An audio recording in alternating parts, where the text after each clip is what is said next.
ማየት ፊት ለፊት መምጣት ጀመረ። ከዛ ወንበር ላይ ቁጭ ላይ ያዋል እግሩን አጣምሮ ምን ፈልገህ ነው ይለዋል። ያወራል። እናትየው አታየውም። ከማን ጋር ነው የምታወራው? ይሄ ነው አብሮሽ ይከተልሽ የነበረው ነው ይላል። እንዴት አስታወስክ? እንዴት ነው የምረሳው? ሽባላ ከቅዱስ ዑራኤል ጋራ በጣም ትልቅ ጦርነት ያደርጋል። ሰው ብዙ ጊዜ አይነ ጥላ ለማባረር ጥረት ማድረግ ከፈለገ መልአኩ ቅዱስ ዑራኤልን ይማጸን። ሴቶችን እያስገባ ነውና ከሴቶች መሀል አንድ ወንድ እንደዚህ ተሸካፍኖ እንደ ሴት እንደዚህ ይቆረማል። እንደ አንተ ምን ሆነ? ሴት እኮ ነው የሚገባው። ሴት ነው እያስገባለሁ ሲለው አይ እኔ ሴት አይደለም። በውስጥ ያለው መንፈስ ስሜታችንን፣ ሀሳባችንን ይረዳል። ለዚህ እኮ ነው ምልክት የሚፈልጉት ደብተራዎች። አይተህ ከሆነ ምልክት ማለት አይነ ጥላ አእምሮን ይይዛል። መጽሐፌ ላይም ጽፌዋለሁ። የመጀመሪያ መጽሐፌን ሲጀምር እንዲያውም የነፍሱ ጋት ላይ አእምሮን ይይዛል ነው አይደለ? እና ከእናቱ አይነ ጥላ የተላለፈበት አንድ ልጅ ገጠመኝ ነው የምነግርህ። ይሰማል አይደል? ድምጼ ቤተሰቦች ድምጼ እንደሚሰማ ተስፋ አደርጋለሁ። ልጁ ከእናቱ ጋር ነው የሚኖረው እና የመጣበት አይነ ጥላ ከእናቱ ነው እና ሕፃን ልጅ እያለ እናቱ ገበያ ስትሄድ የሆነ ቦታ ስትሄድ ስትመጣ አብሯት የሚከተላት ጥላ ነገር እንዳለ ሁልጊዜ ከልጅነት ጀምሮ ይነግራታል። እና መታኝ ብሎ ያለቅሳል። ማን ነው አብሮሽ ያለው እንዴ? ረፍ በይው ይላል ልጁ። በዚህ ከዛን ጊዜ እድሜው ከ8 ዓመት እድሜው ጀምሮ እስከ 23 ዓመቱ ድረስ ዘገምተኛ ሆኖ ይኖር። በምን በዚሁ በመንፈሱ ጠፊ ነው። ይህንን ገጠመኝ ስነግራችሁ በጣም እየተገረምኩም ነው። ይድነቃቸው በጣም አመሰግናለሁ። እግዚአብሔር ያክብርልን። እግዚአብሔር በወጣ ያተካ ብለናል።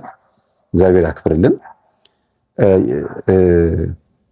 ገጠመኙን ያገኘሁት ከክፍለ ሀገር ከመጡ ቤተሰቦች ነው። አገሩ እዚህ ነው ብዬ መናገር አልፈልግም፣ ብሔር ማስጠቃት እንዳይሆን። ብዙ ጊዜ ብሔር ሳይጠቅስ ችግር እየተፈጠረ ስለሆነ እንኳን ሲገለጽ እንዴት እንደሚያጋልጥ ዋናው ሀሳቡን ብቻ ትምህርቱን ብቻ መሆን ይሻላል። እሱን ብቻ መግለጽ ይችላል። እና ያለን አማራጭ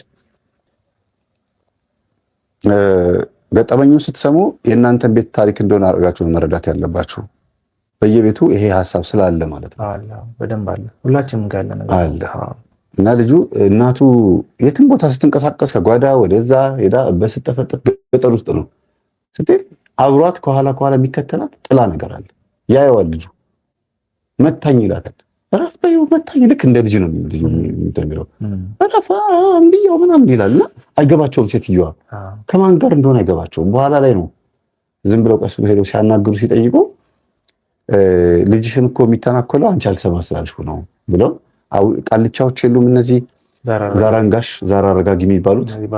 አዎ ባላ የሚይዙ ነገር ባላ ይዛሉ። እንደዚህ ነገር እንትን አንካሴ ይባላል አይደል? አንካሴ ነው የሚሉት። የእንጨቱ ነው አይደል? የእንጨቱ ቅል ያንጠለጥላሉ። ሙስባህ ነው የሚባለው። ባዶ ቅል ነው ያንጠለጥሉታል። የባዶነትን ለማሳየት ነው አይደል? ያው ጅሎ እኮ ባዶነቱን የሚያሳየው እንጂ እነሱማ ቅሉ ትርጉም አለው ነው የሚሉት። ምንድን ነው ስትላቸው የራሳቸውን ትርጉም ይሰጣሉ። ምክንያቱም ያው በገጠር ቅል መያዣ ነው ብዬ ነው። አይ ድፍን ነው የኛው ነው ስሙ ድፍን ነው። ባዶ ሆኖ ድፍን ነው። ስለዚህ እንግዲህ ምን ድፍንነቱን ሌላ ትርጉም መስጠት ይችላል። እና እነዚህ ሰዎች መጥተው ተጠርተው ቡና ተፈልቶ 3 ቀን ተተፍቶባት ከዛ ልጁ መቃዠቱን አቆመ፣ ትምህርት ቤት መሄዱንም አቆመ። ረፊ ምናምን ይሄ አትማታ ምናምን የሚለው ነገር ቆመ። ዲል አረጉ፣ በቃ ተስማሙ። ከዛ ልጁ ግን ከዛ በኋላ ምን እየሆነ መጣ? ዘገምተኛ እየሆነ መጣ። ትምህርት ቤቱም ግን አልሄድም ብሎ አስቸገረ። እና እንደገና መልሰው ደግሞ ኧረ እኔ እኮ ያልኩት ልጁ ምንድን ነው ያየው ምን አይቶ ነው እንደዚህ የሚለው እንጂ እንዲህ አድርጉብኝ እኮ አላልኩም፣ እንዲህ አድርጉልኝ አላልኳቸውም ብላ ደግሞ ጠራቻቸው። እንደው እንደዚህ አደረከው ብሎ ጠየቁት። ደግሞ ዛሩ እንዴ እኔ የምፈልገው እኮ ይሄንን ነው፣ እዚህ ቤት በሱ ላይ ሆኜ መስራት ነው የምፈልገው። እሷማ አልሰማህም ብላኛለች። እሷም ቢስላለችው ልጁ ላይ መሆን የምፈልገው።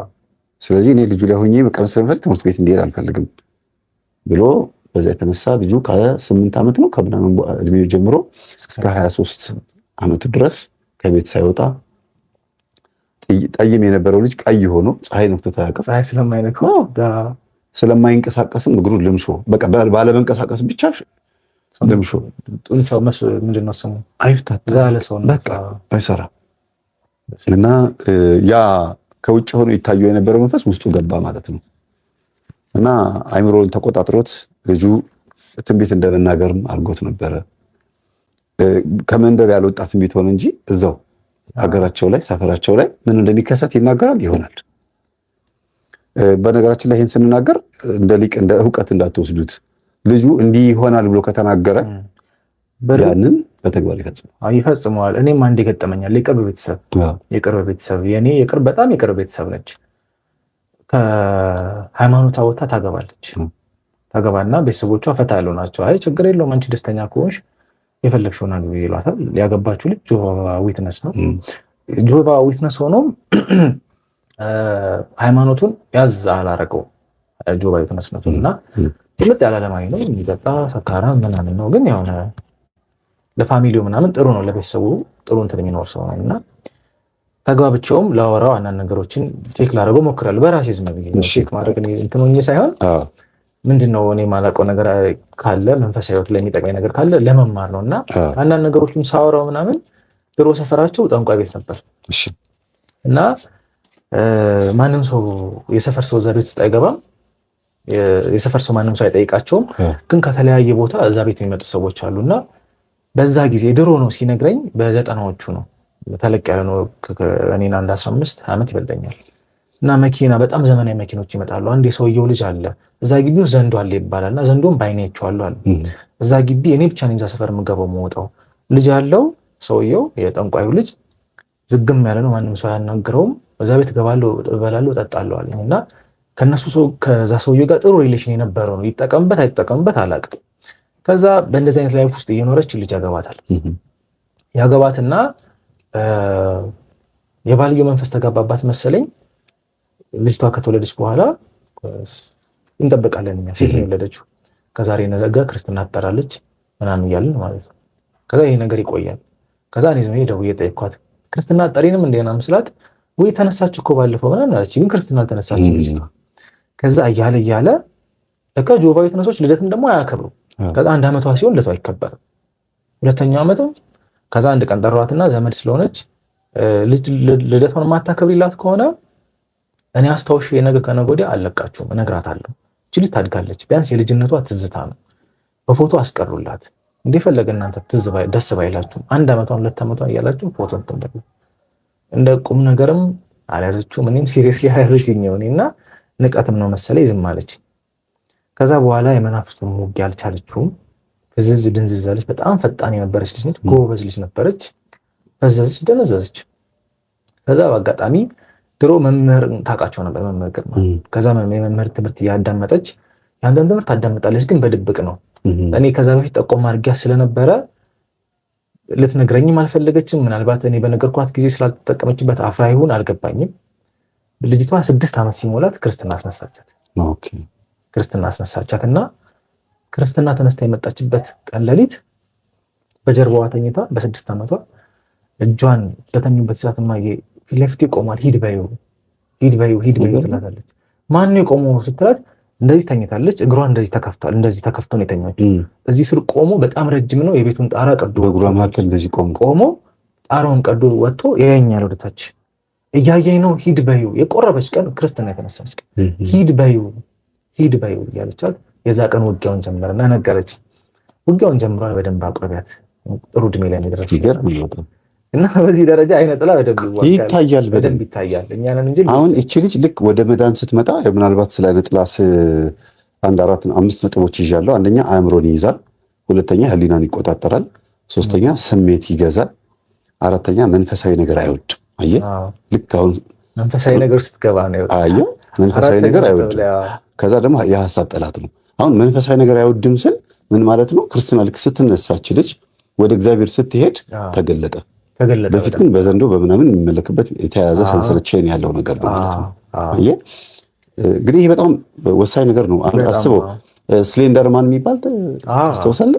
ምዕመናን ሳስተምር ሰምታችሁ ከሆነ ስሌንደርማን፣ ስሊንደር ሳይሆን ስሌንደርማን ሰርች ቢያደርጉ ታገኛለህ።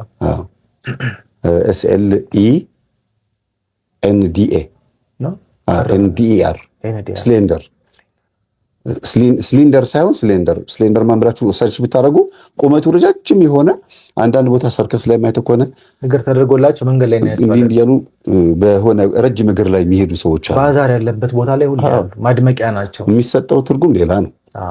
አሁን አፍሪካ ውስጥ እኔ ዶክመንተሪውን አይቼ ነው። ዶክመንተሪው ምን ይላል?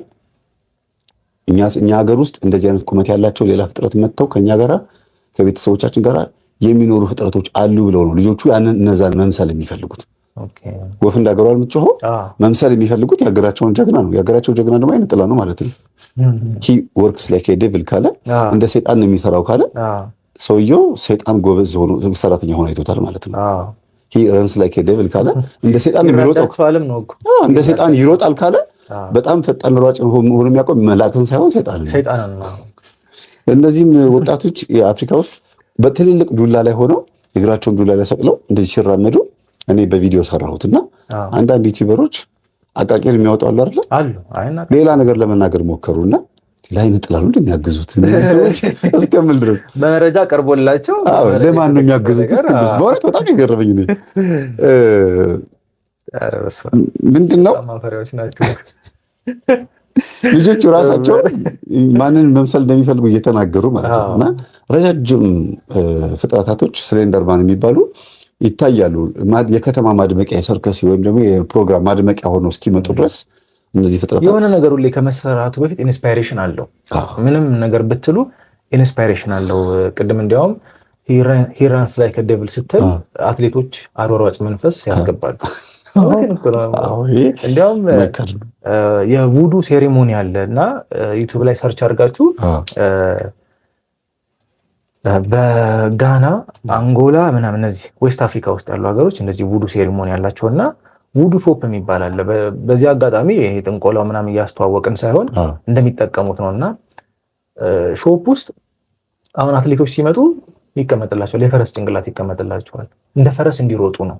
ያው መንፈሱ ያን ተጠቅሞ አይደል የሚገባው ያን ባህሪና አትሌቶች ሲደገምላቸው የፈረሱን ጭንቅላት መጥቶ ከፈረሱ ጭንቅላት ላይ ተወስዶ ተደግሞላቸው እዛው በልተውት ጠጥተውት ነው የሚሄዱት። ይሄ በጣም በግልጽ ነው እንግዲህ በይፋ በአደባባይ በፈልጉ ታገኙታላችሁ፣ ዩቲዩብ ላይ ታገኙታላችሁ። ጎበዝ በረኛ እንዲሆኑ ኳስ ተጫዋች ከሆነ በጦጣ እጅ ነው የሚሰራላችሁ። በጣም ነው የሚያስገርማል። ስለዚህ መንፈሳዊ ነገር አይወድም አይነጥላ። አዎ ለምንድን ነው መንፈሳዊ ነገር የማይወደው? የሀሳብ ወደቀ መልአክ ስለሆነ ሀሳብ አይምሮ ላይ ነው የሚቀመጠው። በነገራችን ላይ አይነጥላ ከቅዱስ ዑራኤል ጋራ በጣም ትልቅ ጦርነት ያደርጋል። ሰው ብዙ ጊዜ አይነጥላ ለማባረር ጥረት ማድረግ ከፈለገ መልአኩ ቅዱስ ዑራኤልን ቢማጸን፣ የሀሳብ ለውጥ ቢያመጣ፣ የአመለካከት ለውጥ ቢያመጣ፣ የትህትና ማንነት ቢኖረው ማለት ነው። በጣም በቃ አይነጥላ ውርደቷ ትልቁ ውርደቷ ወይም እኔ ወንድ ስለሆንኩ ነው በሴት የምጠራት። ብዙ ጊዜ ወንዶች ላይ የምታርፈው እሷ ስለሆነች ሴቶች ላይ ደግሞ ወንድ ነው የሚያርፈው። እና አይነጥላ ይሄ ጭንቅላት የሚባለውን ነገር ስለሚቆጣጠር አይምሮ የሚባለውን ሕሊናን የሚገዛ ስሜትን የሚገዛ መንፈስ ስለሆነ ከአስተሳሰብ ጋር ያለ ጠላት ነው፣ የአስተሳሰብ ጠላት ነው። እና ይሄንን መንፈስ ለመዋጋት በአስተሳሰብ ነው የምንዋጋው፣ በሚታይ ነገር አይደለም። የሚታይ ነገር ማለት ነው እንደው ከክልል የሆነ ሄዶ በመስገድ በመጾም በመጸለይ ብቻ አይደለም። እሱም ይጠቅማል፣ ግን በዛ ብቻ ሳይሆን ደጋግሜ እንደምነግራችሁ ኮከብ ቆጠራ ላይ ዞዲያክ ላይ ማለት ነው ከዚህ ወር እስከ ከዚህ ወር የተወለደ ሰው ይሄ ነው ባህሪው ብሎ የተጻፈ ነገር አለ። ጸባያችንን ቁጭ ነው የሚያደርገው፣ እድላችንን፣ ህይወታችንን። እናንተ ምን ማድረግ አለባችሁ? የዛ ነገር ተቃራኒ ማድረግ፣ መልካም ባህሪ፣ መልካም ጸባይ እና እናንተ ላይ በህይወታችሁ ላይ የጻፈባችሁን ማንነት ማሰረዝ አለባችሁ። ከዛ በነፃ ፈቃዳችሁ መኖር መጀመር፣ በተፈጥሯችሁ መኖር መጀመር። ከዛ በኋላ ደግሞ በተፈጥሯችሁ ላይ መንፈሳዊ ህይወትን መጨመር። እንደዛ ነው ብዬ የምለውና የዚህ ልጁን ልጨርስልህና የጀመርኩትን ገጠመኝ ልክ 23 ዓመቱ ሲሆን ያው ፍንዳታ የሚባል ነገር አለ አይደል? ያ እድሜ ነች። ምንም ዘገምተኛ ቢሆንም ማመጽ ጀመረ። ስልክ ማየት ፈልጋለሁ ምናምን ማለት ጀመረ እና ሰውነቱን እየጎተተ ነው የሚሄደው። እጁ ግን በጣም ጠንካራ ነው። እንደዚህ በእጁ ነው ሰውነቱን የሚጎትተው። እየሳበ አይሄድም። ሰውነቱ ከወገበታ ኢቭን መቀመጥ ራሱ አይችልም። መተኛት ነው የሚችለው። መንፈሱ መገዛ አለበት። ከዛ እያለ ትምህርት እያዳመጠ ሲመጣ እንደገና ከስንት ዓመት በኋላ መጣበት። እንግዲህ 23 ዓመት ከሆነ በዚህ በኩል 2 5 ከ15 ዓመት በኋላ ከ15 ዓመት በኋላ መንፈሱ ተመልሶ መጣ ስለ ታየ አለ እኮ እንደ አዲስ እንደ ድሮ ማስቸገር ጀመረ። ማየት ፊት ለፊት መምጣት ጀመረ። ከዛ ወንበር ላይ ቁጭ ላይ ያዋል እግሩን አጣምሮ ምን ፈልገህ ነው ይለዋል። ያወራል። እናትየው አታየውም። ከማን ጋር ነው የምታወራው? ይሄ ነው አብሮሽ ይከተልሽ የነበረው ነው ይላል። እንዴት አስታወስክ? እንዴት ነው የምረሳው? ሽባ ያደረገኝ እኮ እሱ ነው። እና ያውቃል፣ ግን ስለ መናፍስት ሴራ ምናምን አያውቅም። የእኛን ትምህርት ገና ማዳመጥ በጀመሩ ነው። ዝም ብሎ ነው አለ አይደል? ሽባ ያደረገኝ ነው እሱ ነው። ይሄ እግሬ እንደዚህ ያዘኝ፣ እዚህ መኮተትሽ ምናምን ይላል። ምኑን አውቀህ ሆኖ እንደዚህ የምትለው? የምር ልጁ በጣም ይናገራል። እና እኔ ራሴ ጠይቄዋለሁ፣ ከምን ተምረህ ሆኖ ስለው የእናንተ ትምህርት ማዳመጥ በጀመርኩኝ በሳምንቴ ነው ይሄ ነገር የመጣዋል። ማየት በጀመርኩኝ በሳምንቴ ያው 3 ቪዲዮ እና 4 ቪዲዮ ነው ያየሁት።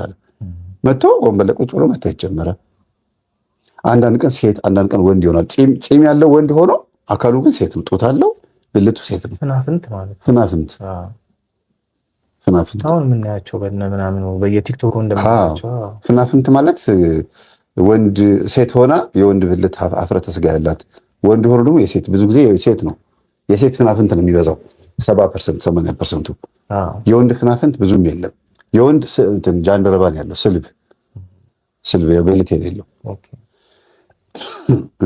እና ይሄ ልጅ ትምህርቱን አጠንክሮ ሲያዳምጥ እናትየዋ መተማመን ጀመሩ። እየተንፏቀቀ እየሄደ እናቱን ሰውነቱ ጠንካራ ነው። አጥሚት ይሰራል፣ ወጥ ይሰራል። ጓዳ ገብቶ የሚገርማችሁ እንዲህ እየተንፏቀቀ እኮ ነው ሰውነቱ። ያን የሚያክል አካሉን ትልቅ እኮ ነው አካሉ።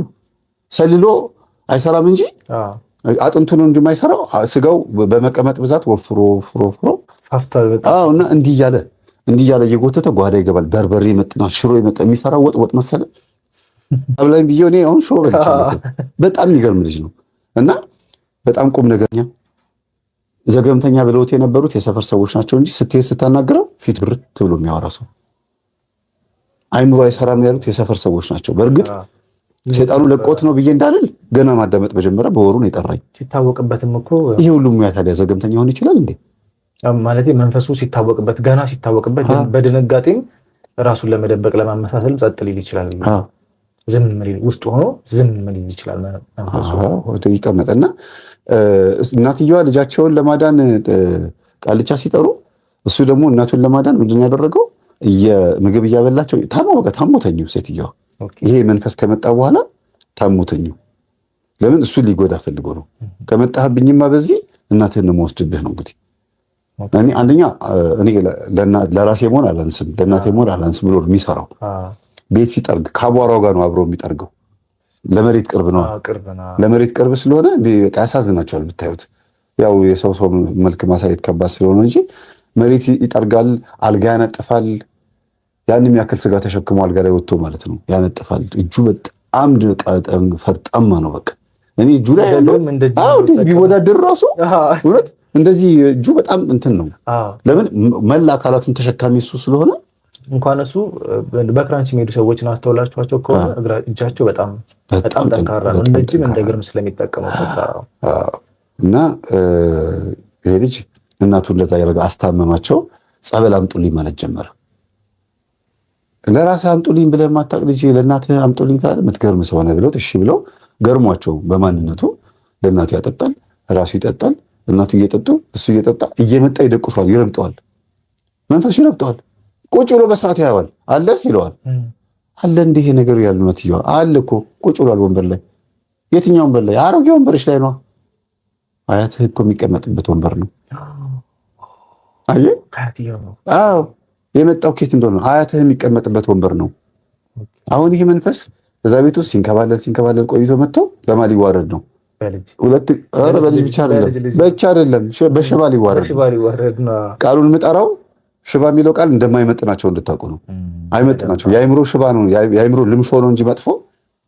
የእግር ልምሾ፣ የእጅ ልምሾ ጥቅም የለውም ምንም። ማለት ዋናው አይምሮ ነው፣ ሞተሩ ነው ዋናው። አይን ቢታወር፣ ጆሮ ቢደፈን፣ አፍ ቢዘጋ ዲዳ ቢሆን አይምሮ ብቻ አይዛም ነው። ቀድሞ እኮ አይምሮ የሚይዘው እሱ አይነ ጥላ የአይምሮ መንፈስ ነው ብለው ለዚህ ነው ልጁን አይምሮ መያዝ ያልቻለው ለምንድን ነው ነው እዚህ ጋር አይምሮ መያዝ አልቻለም። ዘገምተኛ ሊያደርገው ብዙ ሞክሮ ነበረ፣ አልቻለም። ሰዎች ናቸው ዘገምተኛ ነህ ብለው ልጁን ዘገምተኛ ያደረጉት አይምሮውን ጎድተውት ነው። ይሄ ምንድነው አይደለ? ተጽዕኖ ጭንቀት፣ ተጽዕኖ ከባድ ነው። ተጽዕኖ ሰዎች ኢንፍሉዌንስ ፈጥረውበት ነው እንደዛ የሆነውና ሲደጋገም ቤተሰቦች በጣም የሚገርማችሁ ነገር እናቱን እንደዛ ሆኖ እያስታመመ ተነሱ። ከዛ በልጄ እንዲህ አይነት እምነት እንዳለ አላወኩኝም። ሰዎችን ጸበል አምጡ ብለህ እየተንፋቀክ ምግብ አብልተህ አብስለህ ቤት ጠርገህ 2 ወር ሙሉ አስታመኸኛል። አሁን ደግሞ እኔ አንተን መሸከም አያቅተኝም ብለው አዝለው ተወስዶ ጸበል ቦታ ወስዶ ሳይድን ልጄ ወደ ቤት ያልመለስ ብለው በር ክፍት አድርገው ነው የሄዱት። እሺ ማለት በር ክፍት ማለት ይሄ መክፈት ሳይሆን ተመልሰው አልመጡም ነው። ብዙ ጊዜ በር ክፍት አድርገው ሄዱ ሲባል ጨርቄን ማቄን ሳይሉ ዝም ብለው ድንገት ተነስተው ወጡ። ባላቸው ልብስና ባላቸው መነት ብቻ እዛ ጸበል ተቀመጡ። ቤቱን የሚጠብቅ ሰው አለ እና ልጄ ሳይድን አልመለስም ብለው በ8ኛ ወራቸው እግሩ እየተራመደ መጣ። በ8ኛ ወራቸው ጸበል ቦታ አሁን 4 ነገር ነው የምነግራችሁ። እንዴት ዳነ ነው ወይም ደግሞ እንዴት ነው አዳዳኑ ነው አይደለ? አንደኛ መንፈሱ ሲጮህ አይምሮን መያዝ አልቻልኩም፣ መቆጣጠር አልቻልኩም። ስጋውን ነው ሽባ ማድረግ የቻልኩት። ቤት ውስጥ ዘላለሜን የኖርኩ የዛ ቤት ውስጥ ወደ ስንት ዓመት ኖሯል? ወደ 2 ዓመታት እናትየዋ ኖረዋል። ያውም እናትየዋ የተወለዱት እዛ ሰፈር ሆኖ ሌላ ቦታ ሄደው ኖረው ነው የመጡት። እንደገና 20 ዓመት የኖሩት ግን የአያቴ ቅድመ አያት ቤታቸው ቤቱ እዛ ወንበሩም የአያት ነው ስላለ ሁሉ ነገሩ እዛ ነው። ነይ ውረሺ ተብለው የአያት ቤት የወረሱት የአባታቸው ቤት የወረሱት ሴትዮዋ የልጁን አያት ማለት ነው። ስለዚህ በትንሹ 100 ዓመት ኖሯል እዛ ቤት ውስጥ። በቃ እዛ ቤት ውስጥ እንኳን ኖሩ ቢባል 100 ዓመት ኖሯል። በደንብ ተኖሯል። ከአድዋ ድል ጋር አብረው የገቡት መሰለኝ እና በጣም የሚገርማችሁ ይሄ ልጅ አይምሮን መቆጣጠር አቃተኝ፣ አልያዝኩትም፣ አልችልም ነው የሚለው። ለምን ሲባል የተወለደው በስንት ቢሆን ነው? በ22 በእግዚአብሔር አንደኛ በ22 የተወለደው። ሁለተኛ አዋላጇ የምታዋለው የነበረች ሴትዮ ራሷ በ22 የተወለደችው እና እኔ አይነ ጥላ ልጁን ሊቆጣጠረው የመጨረሻ ትውልድ ነበር አለ። የመጨረሻ የእርግማኑ ትውልድ፣ የቤተሰቡ እርግማን የመጨረሻ ትውልድ ነበር ይሄ ልጅ። ከዛ ሊቆጣጠረው ስል ሴትዮዋ እኔ አልሰጥም ብዬ ልጁን እዛው ሞቶን ነው ሬሳውን ሊሰጣት የፈለኩት አለ። ሆድ ውስጥ ገሎት ሊሰጣት ነበረ። ከዛ አልሰጥም ብሎ ሲከራከር በቅዱስ ዑራኤል ብላ ስትለኝ ጊዜ ሰጠኋታል። አዋላጇ በቅዱስ ዑራኤል አለች።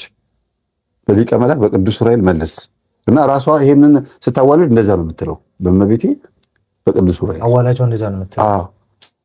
ከዛ በቅዱስ ዑራኤል ስትል አስረከብኩኝ አለ። ከዛ ከወጣ በኋላም ይሄ ሁሉ መከራ ያደረስኩበት እንዴት እንጠቃለሁ ብዬ ነው። በቃ ጸበል ላይ የሚጮኸውን ሲለፈልፍ ብትሰሙት ይገርማችኋል። 22 ሁላችሁም እስቲ ሊቀ መላክ ቅዱስ ዑራኤል በጣም በጣም በጣም ይኸውላችሁ። አሁን ለምንድን ነው የዑራኤልን ታሪክ ያነሳሁት መሰላችሁ? ቤተሰቦች አይነ ጥላ የሚቆጣጠረው ምንን ነው የሚቆጣጠረው? አይነ ጥላ አይምሮን ነው። አይምሮን ነው የሚቆጣጠረው። ትንሽ እንደዚህ ቀረብ እንዲል ፈልጌ ነው። አይምሮን ተቆጣጠረ ሲባል ሐሳብን ተቆጣጠረ ማለት ነው። አሁን አንተ እንትን ቦታ ሊሄድ ብለህ ስትል ቀድሞ ይሄዳል። አስበዋላ። አንዳንድ በአፋችሁ አታውሩት። ማድረግ የምትፈልጉት ነገር ልክ ስታወሩት ይቀማል የሚባለው ቡዳ አይነ ጥላ ነው። ዛር ሳይሆን ቡዳ አይነ ጥላ ከአንተ ውጭ ሆኖ ግን የቤተሰብ መንፈስ የሚከታተል ማበላሸት የሚፈልግ የቤተሰብ ይከታተላል። ከአንተ ውጭ ነው ግን ዛር አይነ ጥላና ቡዳ አይነ ጥላ ልዩነቱ ምን መሰለህ? ዛር አይነ ጥላ ውስጥ ነው ያለው። ውስጥ ሆኖ አንተ ውስጥ አብሮ የተወለደው ዛር ነው ግን አይነ ጥላ ሆናባለች ወይም ሴት ከሆነች ዛሯ። ቡዳ አይነ ጥላ ግን ከተወለድክ በኋላ ነው የበላህ፣ ከሆነ ሰው ነው የመጣብህ። ስለዚህ አንተ ውስጥ ያለውን አይደለም የሚያውቁት። ልክ ስታወራ ነው፣ ስትሄድ ነው የሚያገኝህ። ስታወራ ነው የሚያውቀው። አታውሩ፣ ልታደርጉ ያሰባችሁትን ነገር አታውሩ የሚባለው ይሄ ከውጭ ያለው አይነ ጥላ ቅልብ ስለሚያደርገው ነው እንጂ ባናወራም ሐሳብ ሆኖ ደግሞ ስናስበው ሊያከሽፍ የሚችል ደግሞ ውስጥ አለ። ስለዚህ ሁልጊዜ የተቀደሰ ሐሳብ አመሰግናለሁ። ኤምጂ እግዚአብሔር ይስጥልን፣ በጣም እናመሰግናለን። እግዚአብሔር ይስጥልን። አንድም የሰጠ ሰው አለ። ትንሽ አንተን ላለማቋረጥ ብዬ ነው እንጂ እማ የምትባል እህታችን እናመሰግናለን። እግዚአብሔር ይስጥልን። እና ይሄንን መንፈስ በውስጥ ያለው መንፈስ ስሜታችንን ሀሳባችንን ይረዳል። ለዚህ እኮ ነው ምልክት የሚፈልጉት ደብተራዎች። አይተህ ከሆነ ምልክት ማለት በአሞራ ስጋ የተደገመ ድግምት አብራን ከርት ይደገምበታል።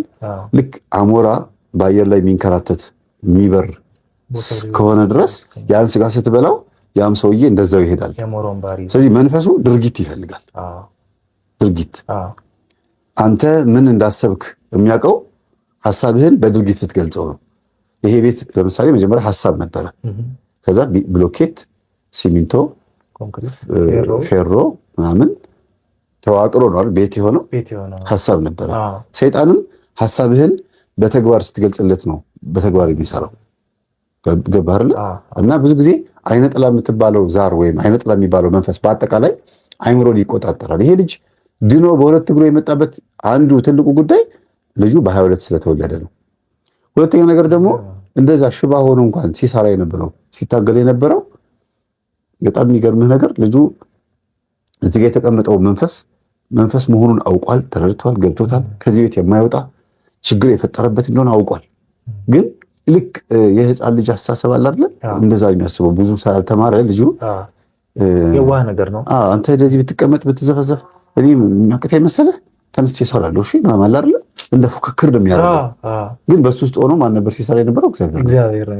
ቅዱስ ዑራኤል ነው አብሮት ሲያንቀሳቀሰው የነበረው ይሄ ልጅና በጣም ነው እኔ የገረመኝ። ሴትዮዋ ደግሞ ሳይድን አልመልሰውም። ልጄ ካልዳነ ልጄ ሽባ ሆኖ እኔን አድኑኛል አሉ። እኔ ደግሞ ሙሉ እግር ኖሮኝ እሱን ሳላድን አልመለስም አሉ። እግዚአብሔር ይስጣቸው በጣም እና አንዱ የአይነ ጥላ ሴራ ምንድን ነው? አይነ ጥላ ትልቁ ሴራ ቤተሰቦቼ ሀሳብን ይቆጣጠራል፣ አይምሮን ይቆጣጠራል፣ ህሊናን ይቆጣጠራል። መንፈሳዊ ነገርን አይወድ የሚለውን በተራ በተራ ነው የምናየው። ሌላ አንድ ገጠመኝ ጨምርላችኋለሁ። እስከዛ ድረስ አንድ ስልክ ሰው እናስገባ። ስልክ ደውሉ። እኛ ብቻ ከምናወራ ይሻላል ነው ወይስ እኛ እንቀጥል? እኛ እስኪ ሀሳብ የመንፈስ ጉዳይ ገዳይም ይቀጥላል። ጉዳይ ገዳይ ማለት የሚከታተል ስራችንን፣ ድርጊታችንን የሚከታተል ከአንደበታችን የሚወጣውን ነገር መስማት ካልቻለ ያው የልባችንን አያውቅም፣ ግን ካፋችን የሚወጣውን እየቀለበ እንደሚያጠፋ ሁሉ ጉዳይ ገዳይ ይቀጥላል። ሩቲናችንን፣ ድርጊታችንን፣ ውሏችንን፣ የምንሰራበት ቦታ፣ የምንሄድበት ቦታ፣ ስራችንን፣ ህይወታችን፣ የፍቅር የትዳር እያንዳንዱ ህይወታችን የሚከታተልና ተከታትሎ ሪፖርት የሚያደርግ ለዋናው ላለቀው ይሄ እንግዲህ ጉዳይ ገዳይ ተብሏል። ጉዳይ ገዳይ ጉጋ ይላሉ። ጉጋ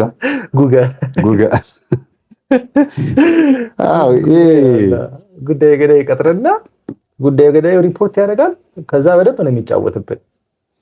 ግን እንደኔ ለኔ ለምሳሌ አይነ ጥላ ያለበት አንድ ጎረምሳ አይነ ጥላው ከየት እንደመጣ ከቤተሰብ እንደመጣ ካላወቀ ግን ደግሞ አይነ ጥላው ተጽዕኖ የፈጠረችበት ልጅ ሆኖ በጣም የተማረ ዩኒቨርሲቲ በቃ ጥሩ ትምህርት የተማረ ሆኖ ስራ ሲቀጠርም በስራው ደስተኛ አይደለም። ደሞዝም ሲቀበል በገንዘቡ ደስተኛ አይደለም። ሲያገባም በትዳሩ ደስተኛ አይደለም። በቃ ምንድነው የዚህ ሰው መዝናኛ? እንደተማረ ሰው ምንድነው የሚያደርገው? ያስደስተው የሚችለው ነገር? አንድ ወጣት ምንድነው የሚያስደስተው? እንደዚህ አይነት ሰው በጣም ከባድ። ምናልባት ኳስ፣ ፊልም፣ እሱም እኮ አፍዛ ደንዘዝ ነው። ዓለማዊ ነገር መደንዘዝ ነው እኮ እሱም ኮንሱም ማድረግ ወደ ውስጥ ማስገባት ነው። የሚያስደስት ነገር ደግሞ ከውስጥ ነው የሚወጣው እንጂ በመደንዘዝ ይመጣል ነው አላውቅም። በመደንዘዝ የምንደሰት ከሆነ እሱ ራሱ ሌላ መታየት ያለበት። ሙሉጌታ በጣም እናመሰግናለን። እግዚአብሔር ያክብርልን። እኔ አሁን ይሄን የተናገርኩት ለምንድን ነው? በጣም ብዙ ወጣቶች የህይወት ትርጉሙ ይጠፋባቸዋል። ደስታ ማጣት ምንድን ነው ይላል። ሀብት አግኝተው ራሱ ደስተኞች አይደሉም።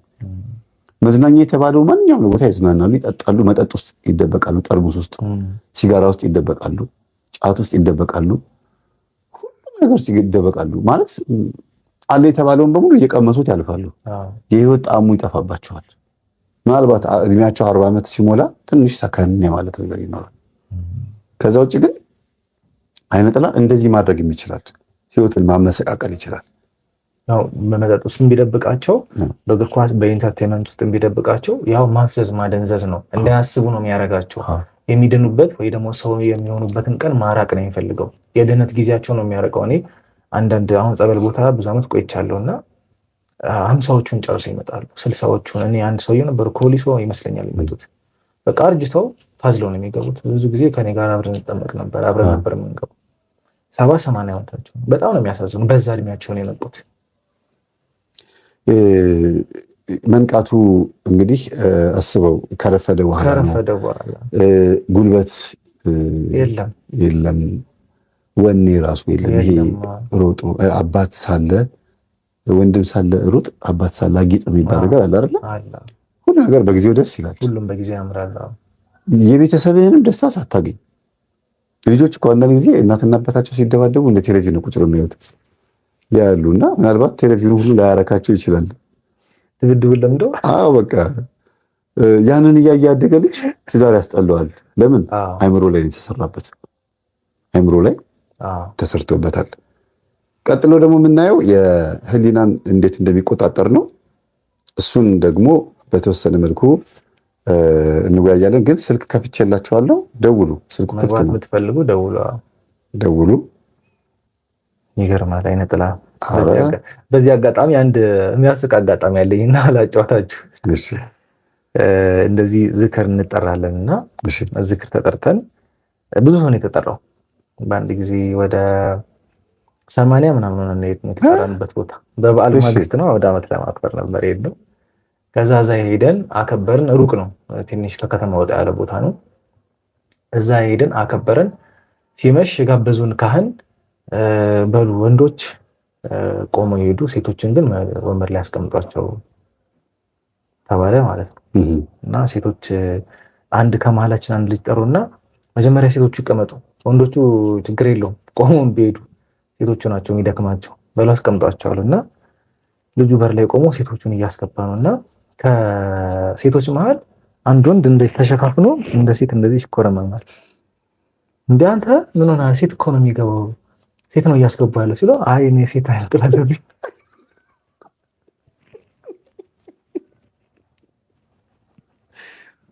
ስለዚህ አይነጥላለብኝ ከሴት ጋር ነው መቀመጥ ጭራሽ። እየሰማችሁልኝ? ወይ እግዚአብሔር! እኔ ሴት አይነጥላለብኝ ብሎ ረፋዳ በለ ወንዛይ ትጃጃላለህ እንዴ ምሏት ሴቶች ጋዝገባ በኋላ እኔ ማለት ላይቭ ባይኖር ኖሮ ቤት ተከራይቼ ነበር የምትቀው። አለብኝ ብሎ በጣም የሚገርም ነው። ቆይ አሁን ተስማምተው ነው የሚኖሩት ማለት ነው? ተስማምተው ተግባብተው በቃ እንግዲህ ተግባብተው ነው ሴት አይነጥላለብኝ ያለ ወይኔ በላቸው አሉ። ወይኔ በላቸው እያሉ ነው። እና ይኸውላችሁ ቤተሰቦች እየሰማችሁ ነው እንግዲህ ወንዶች ወረፋውን በሴቶች በኩል መግባት ስለፈለጉ እኔ አሁን በእናቴ ሴት ነኝ። ፕሮግራሙ አይዳር ቢሆን እኮ ሴት አይነጥላለብኝ ከሴት ጋር ነው ማድረው ሊል ነው እኮ ሀሳቡ ገዛ ነበር እኮ። እኔ አሁን በእናቴ ሴት ነኝ፣ በአባቴ ወንድ ነኝ፣ ወይም ደግሞ እኔ ራሴ ወንድ ነኝ። ግን ያ ማለት ምን ማለት ነው? አዛኝ እንደ እናት አዛኝ ነኝ። በእናቴ ሴት ነኝ ስል ምን ማለት ነው? ልክ እንደ ሴቶች የተወሰነ ሆርሞን ይኖረኛል። አዛኝ ልትሆን ትችላለህ። ሀሳቢ ልክ እናቶች ያላቸውን ባህሪ ሊኖር ይችላል። እና ሁሉም ሰው የራሱን ኤክስ ክሮሞዞን ወይ ክሮሞዞን በባዮሎጂ ስታይ፣ ይሄ ደግሞ ሶስተኛ ክሮሞዞን የጨመረው ሶስተኛ ክሮሞዞን ዜድ ክሮሞዞን ዜድ ነው። ኤክስ ኤክስ ኤክስ ዋይ አይደል? እንደ አይነት ጥላን እኮ እንደ እንትን የቆጠራት እኮ ኪስ ውስጥ እንዳለ ንብረት ነው የቆጠራት። እንደዛ ተጠቀመባት። ጸበልተኛ ነው ልጁ። ያው በደንብ ነው የመናፍስቱን ጸበል። በቀደም ቪዲዮ ላይቭ ላይ ታል ግብረ ሰዶሞቹን አጠልል እናጠልል ምንድን ያለው አንዷ መታ ስትወስድብን ብቻ አይነ ጥላ ወሰደችብን እንዳለን አይነ ጥላ ወሰደችብን። አይገርም? ያውቁታል በደንብ መናፍስቱን ጸበል። ስለዚህ አይነ ጥላ መሆኑን እያወቁት ነው። አንዳንድ ጊዜ እንዲያውም ህዝቡን የማያውቀው እኮ እንደ እኔ ሳወራ እኮ አንዳንድ ሰው መንገድ ላይ ሲያገኝ መምህር ግን የእውነት ኢትዮጵያ ውስጥ ኢሉሚናቲ አለ ሰዶማዊ አለ ይሉኛል። ምንም የማያውቅም ህዝቡ። ኮንስፓይሬሲ ማለት ይሄ ነው። ሴራ ማለት ይሄ ነው። በቃ እኛ ላይ ተጠንስሶብናል። ቲዎሪ እኛ ላይ የሆነ ጥንስስ ተደርጎብናል። በእያንዳንዱ እንቅስቃሴዎቻችን ውስጥ እንዳናቃቸው አድርገው ነው የመጡት። እንዳናስተውል አድርገው ድርቅም ሲመጣ ምግብ የሚሰጡን ሰዶማውያን ናቸው አይደል እንዴ? ልብስም ስንታረስ የሚሰጡን ሰዶማውያን ናቸው። ያ ማለት ግን ደግ ናቸው ማለት አይደለም። አቅሙ የገንዘብ አቅሙ የተገኘው እነሱ ጋር ነው። ተጽዕኖ ፈጣሪዎች ሆነው ተገኝተዋል። እንደዛ እንድናስባቸው ነው የሚፈልጉት እነሱ። እና ደግሞ እንደዛ ሆኖ ራሳቸውን ኤክስፖዝ ሲያደርጉ የዓይነ ጥላው ባህሪ እኛ ላይ እንዳለ ያውቃሉ። አእምሯችንን እንደያዘው እነሱ በደንብ ያውቃሉ። ለዛም ነው በድፍረት የሚመጡት። አንድ ወንድሜ ምን አለኝ፣ ስለ እንትን ስታወራ ሰማሁ አለኝ። አሁን ግብረ ሰዶሞች በመንካት መድፈር ጀምረዋል። የአውደ ነገስቱን አስማቱን ድግምቱን እየተለማመዱት በከልከሌዎስ ባፈዛ ደንዝዝ ተገናኝተው ደፍረው ይሄዳሉ። እነሱም የት እንዳለ አያስታውሱም። ለመንፈሱም ግብር አቅርቦ ነው የሚሄዱት። እና እንዲያ ነገር ተጀምሯል ስትል ሰማሁ አለኝ። አዎ አልኩት። እና ማለት ማን ገምታቸው ልጆች ሰፈር ውስጥ ሰዶማዊ ይሆናል ብለን ማን ጠብቃቸው ልጆች ሰዶማዊ ሆነው አገኘናቸው። ምንድነው ምክንያቱ ሲባል እሱን አንድ የሆነ ሰው እያለ እሱን ካገኙት ይበላሻሉ።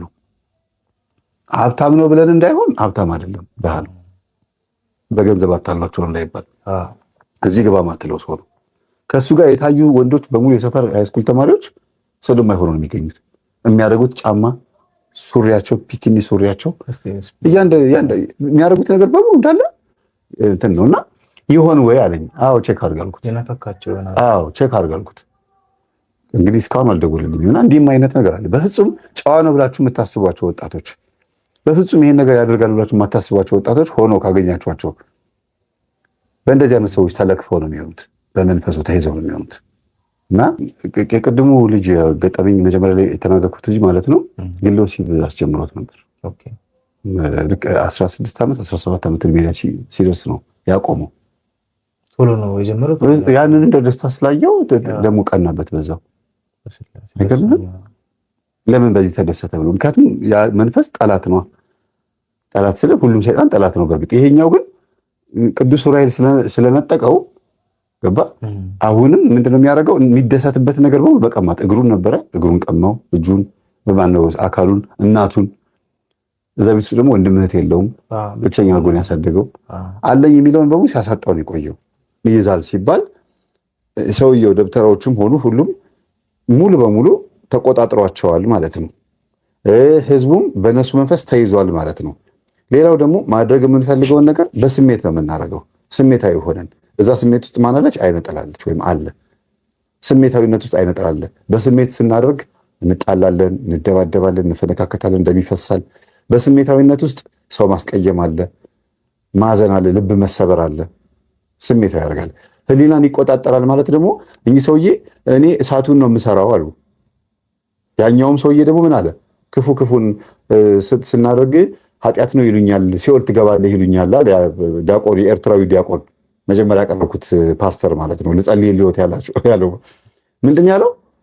ሲኦል ትገባለህ አሉኝ ሲል ጊዜ አዎ እሱማ ግን በኋላ ነው ንስሐ የምትገባ፣ አሁን አትግባ፣ አሁን ንስሐ ትግባ፣ የምትፈልገውን ከፈጸምክ በኋላ እንኳን አንተ እኛም ንስሐ እንገባለን አሉ። ስለዚህ ምንድነው ጉዳዩ? ኃጢአት ነው፣ ርኩሰት ነው፣ አጋንንት ነው። በቃ ይሄ ነው። ስለዚህ ህሊናን ይቆጣጠራል ሲባል እንዲህ መሆኑን እያወቁ ህሊና ቢስ ይሆናሉ። ህሊና ማለት ፈራጅ ይሆናል። ቀን ፍርድ መፍረድ ያቀታቸዋል። እንዴት ግን አጋንንትን ይዤ ድግምት ከምደግም ቅዱስ ሚካኤልን ይዤ ለምንድን ነው ለህዝቡን ረዳት ማልሆነው? ህዝቡን ለምን አረዳውም ብሎ ማሰብ አለበት። ስለዚህ ህሊናን ይቆጣጠራል። አይነጥላ ሰውየው ላይ አይነጥላ ህሊናው ላይ ስላለች ህሊና ቢስ ይሆናል። ምንም ነገር ቢሆን ቤተከሳ ምንም ብትሆን በቃ ምን አገባኝ ይላል። ህሊና የለህም እንዴ ይባላል። ለምን እንዴት የማታመዛዝነው ማለት ነው። ማመዛዘን አንችልም። ባጭሩ በአጠቃላይ አይነጥላ ካለች። ሌላው መንፈሳዊ ነገር አይወድም ማለት ልክ ዓለማዊ ሆነን መብላት፣ መጠጣት፣ ማጨስ፣ መቃም ምናምን ሁሉ ነገር እንደፈለግን እናደርገውና ልክ ትውት አድርገን መንፈሳዊ መሆን ስንጀምር ለጫት የነበረው ገንዘብ፣ ለዚህ ሁሉ ሱስ የነበረው ገንዘብ ጥፍት ይላል። ለመልካም ነገር ተውትና እንደው በሰላም ለመዋል እንኳን ከባድ ነው። ለምን ሲባል መልካም ነገር የማይወድ መንፈሳዊ ነገርን የማይወድ መንፈስ ውስጣችን ስላለ ነው። አይነጥላ እንደዚህ ነው ባህሪ። በቃ ዓለማዊ እስከሆንለት ግለ ወሲብ የምትፈጽሙ ከሆነ ዘር በከንቱ የሚፈስ ገንዘብም በከንቱ የሚፈስ አፋችሁ በከንቱ የሚዝረበረብ ወይም ስድብ፣ ሐሜት፣ ቀልድ፣ ቧልት፣ ፌዝ ማለት ነው። እነዚህም በሙሉ እንደፈለጋችሁ የምትሆኑ ከሆነ ዓለማዊ ከሆናችሁ ቤተክርስቲያን ማታስቀድሱ ከሆነ አይነ ጥላ በየጊዜው ነው ቢዝነስ የምታመጣው። መቼም ይገባቸዋል እንደዛ ሁኑ ማለት እንዳልሆነ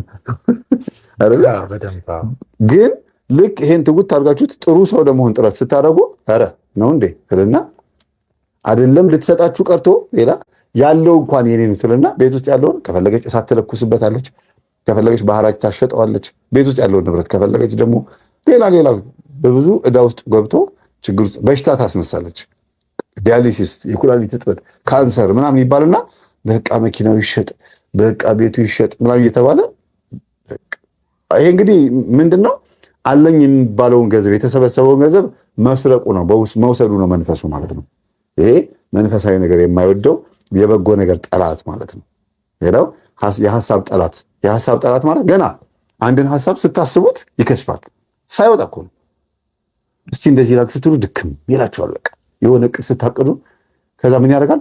ብከስርስ፣ ንግድ ልነግድ ስትሉ ቢበላሽብኝስ፣ ዘመድ ጋር ልትሄዱ ስትሉ ቢያስቀይሙኝስ፣ እንደዚህ ሁሉ ነገር ላይ አፍራሽ ቃላቶች እየመጣ የሐሳብ ጠላት ይሆናል። የበጎ ሐሳብ ጠላት ይሆናል ማለት ነው። አይነት እና እህታችን እንግዲህ ድንገት ተቋርጦብን ነው የወጣችው።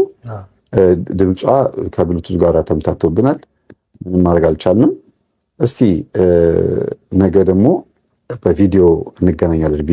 ቪዲዮ ኮል እንገናኛለን። በጣም አመሰግናለሁ። ብር እያስገባችሁ እየሰጣችሁን ያላችሁ ሰዎች አላችሁ። በጣም አመሰግናለሁ። እግዚአብሔር ያክብርልን። አሁንም ዛሬ ፒን ያላደረኩት ሜሴጅ ላይ አካውንታችንን ዛሬ ፋታ ልስጣችሁ ብዬ ነው። ሁልጊዜ በየቀኑ ጭቅጭቅ እንዳይሆን ነገ ቪዲዮ እያሳየኋችሁ በቪዲዮ እመጣለሁ። ከተመቸው ወንድማችን የሚመጣና በሱ ላይ ዲስከስ እናደርጋለን። ካልሆነ ግን ቪዲዮን ይዤ መጥቼ ቢያንስ ወደ 7-8 ቪዲዮ አዘጋጅቼላችኋለሁ። የምንማማርበት ቪዲዮ ልክ እንዳሁኑ አይነት እና እሱን ይዤ መጥቼ በደንብ በሰፊው አብስለን የምንማማረው ነገር አለ። እግዚአብሔር ይርዳን፣ እግዚአብሔር ያግዘን። ስለነበረን ሰዓቱ ለአምላካችን ስም የተመሰገነ ይሁን። እንግዲህ ወደ ልጆቼ ልሂድ። 1 ሰዓት ሆኗል። ይበቃኛል አይደል? ለ2 ሰዓት ከ26 ደቂቃ ያክል በአየር ላይ ቆይተናል። አርፍደን ገብተን ይህን ያክል ሰዓት መቀመጣችን ራሱ ትልቅ ነገር ነው። አንደኛውን ገጠመኝ ነገ ነገራቸዋለሁ። 2 ገጠመኝ ያለው ምክንያቱም አንዱ ገጠመኝ ሰዓት የሚበቃ ይመስለኝ ስለ ቡዳ የትኛውን በድንጋጤ መያዝ የሚለው ላይ ገጠመኝ አለኝ። በድንጋጤ መያዝ የሚለው ላይ እንዳትረሱ። ነገ ወይ ከነገ ወዲያ ስንገናኝ የቡዳ መንፈስ እንዴት ልብን እንደሚይዝ፣ ልብ ላይ ነው የሚቀመጠው ቡዳ። እዚህም አለ እኮ አይን ላይ ይሄ ንጉሱ ነው። በቃ እዚህ ፊት ላይ ግን ይሄ መነጽሩ ነው። የኛ ፊት መነጽሩ ነው። መቀመጫው ዙፋኑ ግን ልብ ነው። አይንም ራሱ መግቢያ ቀዳዳው የቁልፉ ቀዳዳው ነው፣ የሚነግስበት ነው። በቃ ስለዚህ ልብን ይቆጣጠራል። አይን ላይ ይነግሳል። አፍ ላይ ያሟርታል ወይም ይራገማል። በድንጋጤ መያዝ ይወዳል። አስመሳይና ውሸታም ነው የቡዳ መንፈስ። ከዛ ደግሞ ንቀትና ትዕቢትን ይወዳል። ይህን የቡዳ መንፈስ በሰፊው እናየዋለን እግዚአብሔር ከረዳን። መልካም ጊዜ። ላገዛችሁን ለረዳችሁን በሙሉ እግዚአብሔር ይስጥልን፣ እግዚአብሔር ያግዝልን። እንግዲህ ከዚህ በላይ ምንም ልንል አንችልም። በወጣ የተካ ብያለሁ። በወጣ የተካ በጸሎት እንዝጋር። የምትለው ነገር አለ መጨረሻ ላይ መደምደሚያ ስለሰማኸው ነገር? በጣም ነው የሚያሳዝነው፣ በጣም ነው የሚያስገርመው። ዘመናችን ጥቁር የምንለብስበት ጊዜ ነው። አባቶች፣ ካህናት ትንሽ ንጹህ የሆኑትንና ያኛውን መንገድ የሚጠቀሙትን መለየት በሚያቅተን ደረጃ ላይ ደርሰናል እና ጥቁር ለብሰን ነጭ በነጩን ትተን በጸሎት በስግደት የምንተጋበት ዘመን ነው እና እባካችሁ፣ ባለፈውም አንዳንድ ነገሮች ገጥመውን ነበር። ሴቶቻችን እራሳችሁን በደንብ እየጠበቃችሁ፣ እናንተ የዋህ እንደሆናችሁ እናውቃለን፣ ግን በቃ በየዋህነት ብዙ ጊዜ የምትበሉት እናንተ ናችሁና እባካችሁ ራሳችሁን ጠብቁ። ቤታችሁ ውስጥ በደንብ ከታገላችሁ፣ ጸበል ቦታ ካስወጣችሁት፣ በቅዱስ ቁርባን ራሳችሁን ካጠራችሁ በጣም በቂ ነው። በጣም ጥሩ፣ እናመሰግናለን። እግዚአብሔር ያክብርልን።